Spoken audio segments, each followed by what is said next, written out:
पटल पर उपस्थित आप सबका हार्दिक स्वागत एवं अभिनंदन करती हूँ। लपकिए शहतूत के पेड़ों पर। गर्मियों में जब हमारे खेत में नींबू अभी काफ़ी छोटे हैं और खट्टा जूस पीने का मन कर रहा है तो सोचा कुछ जुगाड़ लगाया जाए। एक नज़र आम के पेड़ों पर पड़ गई तो कच्ची केरियाँ मुँह छुपाने लगी। कहा अभी अभी तो उभरे हैं, अभी हाथ ना लगाना। तब खेत से मायूस होकर लौट आई, लेकिन घर पर देखा तो गृह वाटिका में लगे शहतूत पुकार रहे थे। ध्यान लगाकर उनकी भाषा समझने का प्रयास किया तो पता चला वे कह रहे थे, तोड़ लो हमें झटपट, इससे पहले कि हम खुद ही गिरकर मिट्टी में शामिल हो जाएं। तो फिर क्या था, आज का खट्टा मीठा जूस हो गया तैयार। शहतूत के जूस को शहतूत का शरबत कहना ज़्यादा ठीक होगा। इससे बढ़िया रंग, खट्टा मीठा स्वाद दोनों मिल जाता है। आप चाहें तो थोड़ा जीरा और अजवाइन कूटकर मिला दें। थोड़ी मात्रा में शक्कर या गुड़ का प्रयोग करें और आधा चम्मच काला नमक। सब अच्छी तरह मिला लें। बढ़िया रंग और स्वाद वाला जूस यानी कि शरबत तैयार है। शहतूत सिर्फ फल नहीं, सिर्फ मलबेरी नहीं, सिर्फ एक पेड़ भर नहीं, वह आप अपने आप में एक जीवन वैभव है। शहतूत की कोमल कमनीयता के कारण मेरा, आपका और जाने कितने लोगों का बचपन, यौवन और बुढ़ापा इन्हीं पेड़ों की उपस्थिति में खिलखिलाता रहता था। वे शहतूत मुंह में घुलते और रूह में भी। एक शहतूत मुंह में रखा तो वह स्वाद रेशम के धागे की तरह बचपन के दिनों को लम्हा लम्हा खोलने लगा। शहतूत के पत्ते सांसों में बजने लगे। बचपन का सौदाई समय मन से रेशम की डोर सा लिपट गया। शहतूत कहते हैं, शहतूत खाकर ही रेशम के कीड़े रेशम पैदा करते हैं, यानी शहतूत के बिना कैसा रेशम। शहतूत की कमनीयता है कि रेशम के धागों में बदलती है। शहतूत वसंत में नए पत्ते लाता है और पतझड़ में उसके कोई पत्ता नहीं रहता। उसकी कोमल टहनियाँ उतर कर जाने कैसे कैसे हाथों में आ जाती हैं। वे शिक्षकों के हाथ में जाती तो स्कूल के पाठ याद ना करने वाले या प्रश्न हल ना कर पाने वालों की हथेलियों पर तड़ तड़ बरसती। वे कारीगरों के हाथ में लगती तो उनके खूबसूरत टोकरे बनाता या उन्हें रोटी रखने के दर्शनीय छाबे में बदल देता। और अगर वे किसानों के हाथ लगती तो वह उन्हें रोप रूप कर खेतों में नए शहतूत उगाता। शहतूत की हॉकियाँ भी बनाई जाती और एक नायाब किस्म के हथकड़े भी तैयार करते।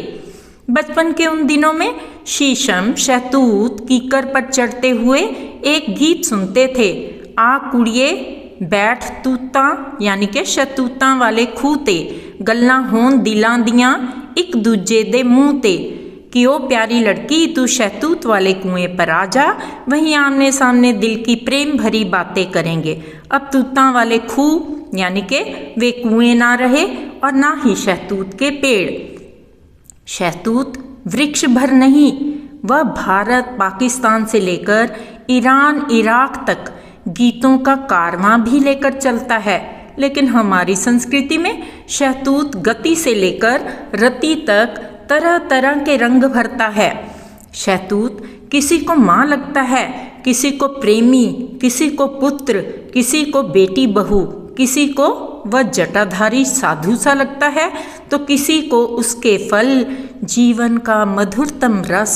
शहतूत के चंद हरे लाल काले से फल, कुछ खट्टे कुछ मीठे कुछ कच्चे से, एक पल हुआ महसूस मानो जैसे वह शहतूत ना हो, खट्टी मीठी यादों का पिटारा हो। शहतूत ऐसा मुकम्मल रंग लगता है जो आपके मेरे बचपन के खाके में महक रहा हो। उम्र के साथ हमारे आसपास जब शहतूत का कोई पेड़ नहीं तो मन का दामन कैसे भरे। रूह के लबों पर जो शगुफ्त सी शहतूत से मिलती थी वह किसी और पेड़ से कैसे मिल सकती है? काव्य के इतिहास की दुर्लभतम प्रतिभा जॉन कीट्स अपनी अद्भुत रचना ओड टू द नाइटिंगेल शायद ही लिख पाते अगर वे लंदन के हैम्पस्टेड स्थित अपने घर के दालान में प्लम ट्री के नीचे बैठकर सामने के मलबेरी या शहतूत के वृक्ष को निरंतर निहारते नहीं रहते। लेकिन शहतूत की यह उपमा अविस्मरणीय है कि सच्चे प्रेमी की रूह में बहते प्रेम की अविरल धारा और शहतूत की कमनीय डाली जीवन में कभी नहीं टूटती। आज भी शहतूत के फलों को चखकर मन की आँखों के आंसू रोके नहीं रुकते, लेकिन रूह नूर नहाए रेशम का झूला झूलती है। शहतूत या अतूत विटामिन ए, विटामिन सी और ई का उत्तम स्रोत हैं। इसके अलावा इसमें आयरन, कैल्शियम, जिंक, मैग्नीशियम, प्रोटीनाइड की भी प्रचुर मात्रा पाई जाती है। इनमें संभावित एंटीऑक्सीडेंट के गुण भी होते हैं। इस फल में कई तरह के ऑर्गेनिक कंपाउंड यानी कि जैविक यौगिक भी होते हैं, जैसे कि ज़ियाज़ैंथिन, एंथोसायनिन, फाइटो न्यूट्रिएंट्स, ल्यूटिन, रेस्वराट्रॉल और कई तरह के अन्य पॉलीफेनोलिक यौगिक कंपाउंड। गर्मियों में इसके फलों की बहार आती है। इसका सीधा सा मतलब है कि स्वभाव से शीतल प्रवृत्ति का होता है, जिसका सेवन करने से गर्मियों में डिहाइड्रेशन, हीट स्ट्रोक यानी कि लू लगने से बचा जा सकता है, या फ्रुक्टोज और ग्लूकोज का भी अच्छा स्रोत है। इसके अध पके फलों का खट्टा स्वाद चटनी के लिए इस मौसम में सर्वोत्तम विकल्प है। यह विटामिन सी से भरपूर होने के कारण पाचक तो है ही, साथ में माइक्रो न्यूट्रिएंट्स का भी भंडार है। फिर स्वाद तो बोनस में मिल रहा है। यह तो त्वचा के दाग धब्बों को कम करने में मदद करता है, त्वचा को चिकना और युवा बनाए रखता है। इसके फलों से शीतल जूस, जैम, चटनी बनाई जाती है, जिसे खूब पसंद किया जाता है। इसमें पाए जाने वाले एंटीऑक्सीडेंट्स शरीर में उत्पन्न होने वाले फ्री रेडिकल से कोशिकाओं को बचाते हैं, अतः यह त्वचा रोगों में भी फायदेमंद है।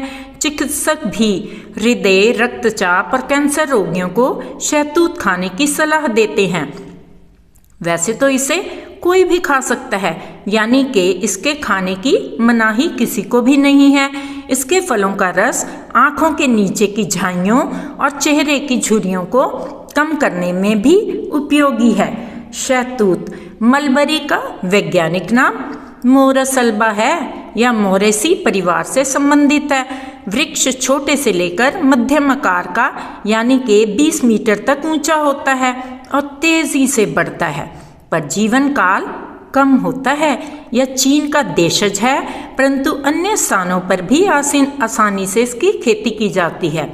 शहतूत को विभिन्न नामों से जानते हैं। संस्कृत भाषा में इस वृक्ष को ब्रह्मकाष्ठ, ब्रह्मा दारू, तूत, मृदुसार, तूल, सुपुष्प और तूद के नाम से बुलाते हैं। हिंदी में सहतूत, शहतूत, चिन्नी, तुतरी और तूत के नाम से जानते हैं। मराठी में तूती, तमिल में काम्बिली पुच्च और पुटुपुच्ची कहते हैं। नेपाली में इस पेड़ को किम्बू के नाम से जानते हैं। पंजाबी में तूत कहते हैं, बंगाली में भी तूत, अरेबिक तूत और तूत दोनों नामों से जानते हैं।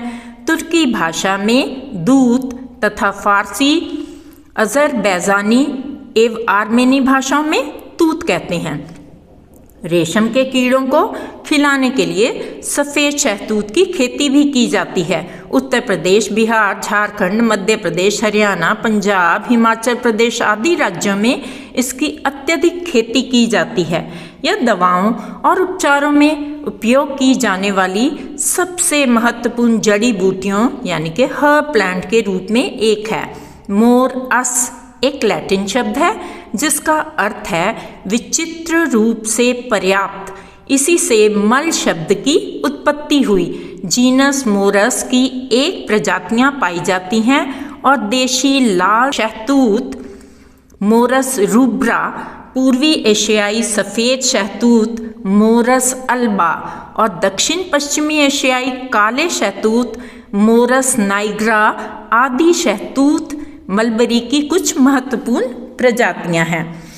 एक दो मलबरी के फलों को तूता शहतूत यानी कि राजा या श्रेष्ठ शहतूत के रूप में जाना जाता है।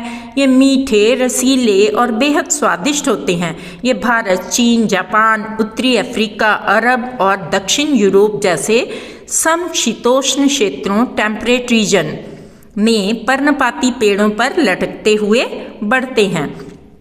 शहतूत यानी कि मलबेरी की पत्तियां रेशम के कीड़ों के भोजन का एकमात्र स्रोत हैं। इसके पत्ते दवाओं यानी कि फार्मास्यूटिकल्स, सौंदर्य प्रसाधनों कॉस्मेटिक्स और खाद्य उद्योगों यानी कि फूड इंडस्ट्रीज में बहुत उपयोगी होते हैं। इसलिए इसके पेड़ को कल्प वृक्ष के नाम से भी जाना जाता है। कई अध्ययन से यह पता चलता है कि शहतूत की कई हिस्सों से निकले अर्क यानी कि एक्सट्रैक्ट्स में बहुत गुण होते हैं, जैसे एंटी इन्फ्लामेटरी, एंटी पायरेटिक और एंटी थैल्मिनेटिक। असामान्य खून के थक्कों का बनना या धीमा कर सकता है। धमनियों की भीतरी दीवारों पर वसा युक्त पदार्थ यानी कि फैटी मटेरियल्स को जमने से रोकने में मदद करता है। शहतूत की fruit wine, berry, jam, jelly या मूसली खाइए और मौज उड़ाइए। शहतूत एक प्रकार का भारतीय मलबेरी है जो देखने में गाढ़े रंग और खाने में बिल्कुल नर्म और खट्टे मीठे स्वाद वाला होता है। इसके आकार की बात करें तो शहतूत का फल थोड़े लंबे आकार में उभरे हुए दानेदार सतह जैसा होता है। कई बार ये लाल रंग का दिखता है तो कई बार इसका रूप बैंगनी नज़र आता है, लेकिन साधारण सा नज़र आने वाला शहतूत अपने अंदर कई गुणों का पावर हाउस है। लाल अतूत के साथ साथ सफ़ेद अतूत भी यानी कि शहतूत भी खूब पसंद किया जाता है।